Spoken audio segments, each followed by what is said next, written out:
پھر قسم قسم کا وہم، کسی قسم کی اوہام پرستی، کسی قسم کے جھگڑے میں ہم پڑیں گے۔ مولا علی شیر خدا بیمار تھے، بس بات ختم کرنے لگا ہوں۔ حضرت علی بیمار تھے تو کچھ لوگ تیمارداری کرنے گئے تو ایک صحابی رونے لگے۔ صحابہ کا پیار بڑا تھا نا آپس میں۔ آپ نے فرمایا روتے کیوں ہو؟ کہنے لگے آپ اتنے بیمار ہیں اور کمزور ہیں، کہیں اللہ کے حضور حاضر نہ ہو جائے۔ تو مولا علی فرمانے لگے مجھے کچھ بھی نہیں ہوگا۔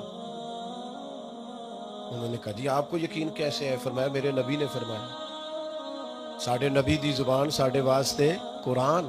کہا کیا مطلب؟ فرمایا ایک دفعہ میں بیمار ہو گیا تھا، حضور تیمارداری کرنے آئے تھے تو میں نے عرض کی یا رسول اللہ کہیں ایسا نہ ہو اس بیماری میں رخصت ہو جاؤں، دعا کر دیں۔ تو محبوب نے فرمایا علی آپ اس وقت دنیا سے جائیں گے جب آپ کی داڑھی خون سے رنگین ہوگی۔ فرمایا اس کا مطلب میں بیماری سے نہیں جاؤں گا، میرے اوپر تو حملہ ہوگا، مجھے شہید کیا جائے گا۔ وہ زبان جس کو سب کن کی کنجی کہیں، اس کی نافذ حکومت پہ لاکھوں سا۔ تو میں نے اپنی پوری گفتگو میں صرف ایک بات آپ کی خدمت میں رکھی ہے، یار طاقتور ہو جاؤ، کمزور زندگی نہ گزارو، ڈری ڈری باتیں نہ کرو، سہمے سہمے وقت نہ گزارو، اور قبر میں جاتے بھی نہ ڈرو، بس اعمال صحیح کرو۔ یہ کرونا آیا تھا نا تو مجھے ایک ہیلتھ ڈپارٹمنٹ میں جانے کا موقع ملا تو میں نے ان سے کہا کہ ڈرتے کیوں ہیں؟ وہ مومن کی قبر تو باغ ہے، باغ، ادھر دیکھنا، قبر نہیں باغ ہے، باغ میں جاتے ڈر لگتا ہے؟ اعمال ٹھیک رکھو، مومن کی قبر باغ ہے، اور باغ بھی معمولی نہیں، جنت کے باغوں میں سے باغ۔ وہ ایک بادشاہ تھا تو اسے وہم ہو گیا تھا،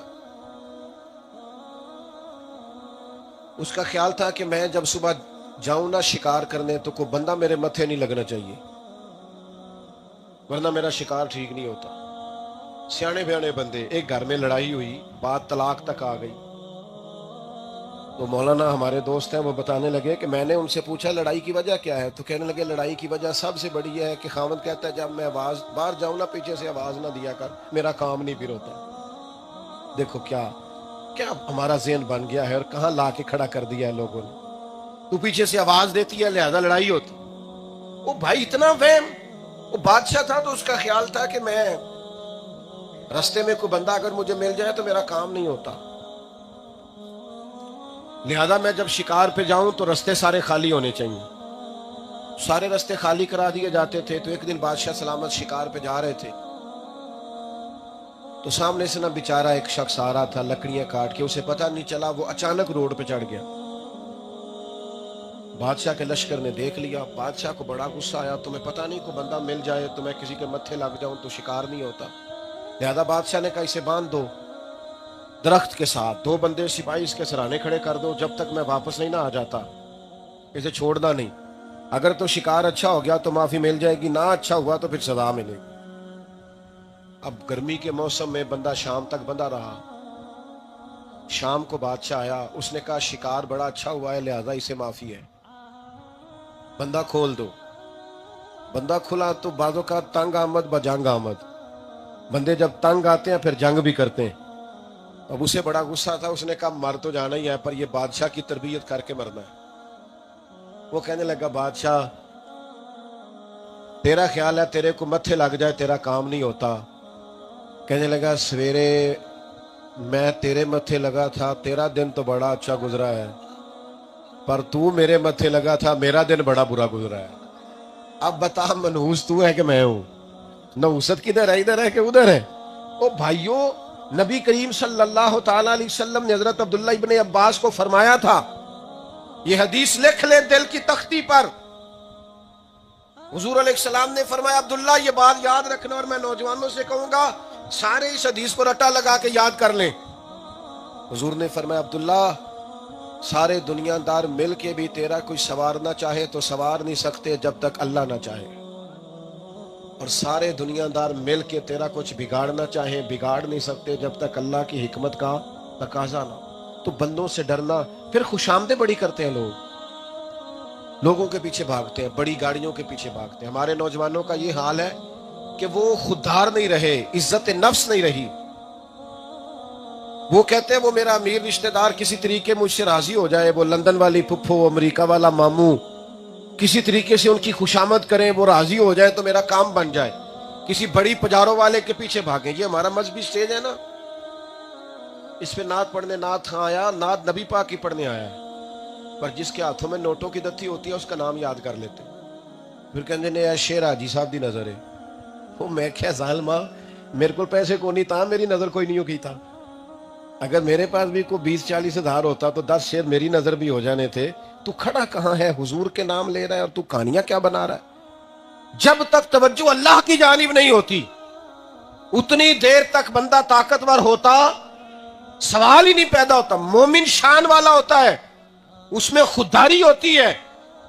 وہ سیٹھوں نوابوں مالداروں سے مانگ کے نہیں کھاتا, وہ رب رسول کی بارگاہ کا سوالی ہوتا ہے. وہ اللہ رسول سے لیتا ہے, دنیا داروں کی طرف ہاتھ نہیں پھیلاتا. حضور چاہتے ہیں یہ طاقتور ہو جائے میری امت, اللہ کی طرف رجوع کرے.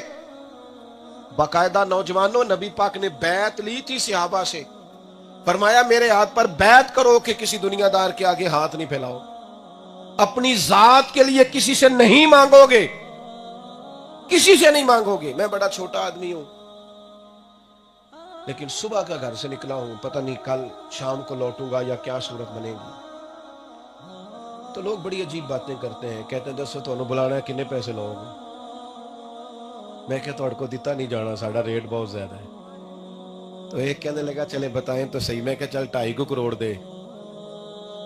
تو وہ چپ کر گیا, جی میں تسی نہیں سارے کر گئے. انہوں میں کہ چھڑ, ہم تو حضور کے گداگر ہیں, جو بلائے اس کا شکریہ ادا کرتے ہیں. ہم تو مشکور ہوتے ہیں کہ تو نے ہمیں اپنے نبی کا ذکر کرنے کا موقع دیا ہے. یہ تو کس چکر میں پڑا ہے. اعلیٰ حضرت کے چھوٹے صاحبزادے تھے نا حضور مفتی اعظم مولانا ارشد القادری رحمت اللہ علیہ, کہتے میں نے جلسے پہ بلایا حضرت کو, تو واپسی پہ میں نذرانہ دینے لگا. نذرانہ دینا جائز ہے. حضرت عمر کو نبی پاک نے کچھ دیا تھا تو کہا یا رسول اللہ نہیں چاہیے نہیں. تو حضور نے فرمایا رکھ لو, جو بن مانگے ملے وہ تو اللہ کی طرف سے ہوتا ہے. نظر پیش کرنا یا تحفہ دینا یا ہدیہ دینا اس میں تو حرج نہیں, لیکن ڈیمانڈیں کرنا, بیچنا, خریدنا. تو کہتے ہیں حضور مفتی اعظم واپس جانے لگے تو میں نے کچھ نظر پیش کی, تو فرمانے لگے یہ کیا ہے. تو میں نے کہا حضور کرایہ ہے. غلطی سے منہ سے نکل گیا آنے جانے کا کرایہ ہے. تو فرماتے ہیں لپیٹ کے میری جیب میں ڈال دیا. کہنے لگے احمد رضا کا بیٹا ہوں, کرائے کا مولوی نہیں. یعنی جو کرایہ دے بلا لے. میرے والد نے کہا تھا کروں مدح اہل دول رضا, پڑے اس بلا میں میری بلا, میں گدا ہوں اپنے کریم کا, میرا دین پا رہا ہے نہ نہیں. اب تو میری طبیعت میں بڑا ٹھہراؤ آ گیا. کبھی بڑا غصہ بھی رہا ہے, کسی زمانے میں جلال آ جاتا تھا کچھ چیزیں دیکھ کر. تو میں ایک جگہ پہ ملتان کے علاقے میں حاضر تھا. دیکھیں نا گرمی کا موسم ہے تو اتنی بڑی تعداد میں آپ لوگ آئے ہیں, یہ بے موسمہ پھل نہیں تو اور کیا ہے. اور میں دیکھ رہا ہوں دوست بڑی مشکل میں گرمی میں کھڑے, تو یہ کیا ہمارے لیے تھوڑی قیمت ہے. اب اتنی محبتوں کے بعد بھی نوٹوں کی طرف توجہ کرنا کمینگی نہیں. اتنی محبتوں کے باوجود انسان کی نظر پھر سکوں پہ اور ٹکوں پہ جا کے ٹکے. تو وہاں ایک نقیب صاحب تھے, تو وہ بار بار بندیاں کو تہاڈا مزہ نہیں آیا, تہاڈا ذوق نہیں, تسی اچھی سبحان اللہ نہیں کہندے, تسی فلان نہیں, انسلٹ کر رہے تھے لوگوں کو. تو کسی وقت وہ اندر سے رگ پھٹک آتی ہے, تو مجھے بڑی تکلیف ہوئی. تو میں نے میزبان سے کہا انہیں کتنے پیسے لائے جی. کہندے 5000 لے کے آئے. میں انہوں کیا جنہوں نے تو کہہ رہے ہیں نا تہاڈا ذوق نہیں آیا, اے سارے فری آئے جی. تو بڑا ذوق آلا, پہلے تو 5000 لے آئے, یہ تو تیرے سے زیادہ نیک ہے, اس لیے کہ مفت آئے بیٹھے حضور کے نام پر. خدا کے بندو, جب آپ کا رجوع اللہ کی جانب ہوتا ہے تو پھر لوگوں کی جیبیں دیکھ کر گزارا نہیں ہوتا, پھر انسان ڈائریکٹ اپنے رب کی طرف مائل ہوتا ہے, اللہ رسول کی جانب توجہ ہوتی ہے. نبی پاک نے بیعت لی صحابہ سے, اور میں وعدہ کرو کسی دنیا دار کے سامنے ذات کے لیے سوال نہیں کرو گے. حضرت حکیم بن حزام بھی شامل تھے وعدہ کرنے والوں میں. پھر اتنا پکا انہوں نے وعدہ کیا, اتنا پکا وعدہ کیا, گھوڑے پہ بیٹھے تھے, درہ زمین پہ گر گیا, قریب غلام کھڑا تھا, اس سے نہیں کہا, سوال نہیں کیا, بلکہ نیچے اترے, خود درہ اٹھایا, خود چڑھے. غلام کہنے لگا مجھے کہہ دیتے. فرمایا نبی پاک سے وعدہ کیا, سانو قید سجن دا گہنا ہے, وہ جنج رکھے ساونج رہنا ہے. حضور نے فرمایا تھا ذات کے لیے سوال کرنا چھوڑ دو, ذات کے لیے سوال کرنا کبھی نہیں. خودداری, وقار. حضرت جابر ابن عبداللہ فرماتے ہیں نبی پاک کی بارگاہ میں جب بھی کوئی آیا ہے حضور نے جھولی بھر کے عطا کیا. لفظ لا نہیں فرماتے تھے.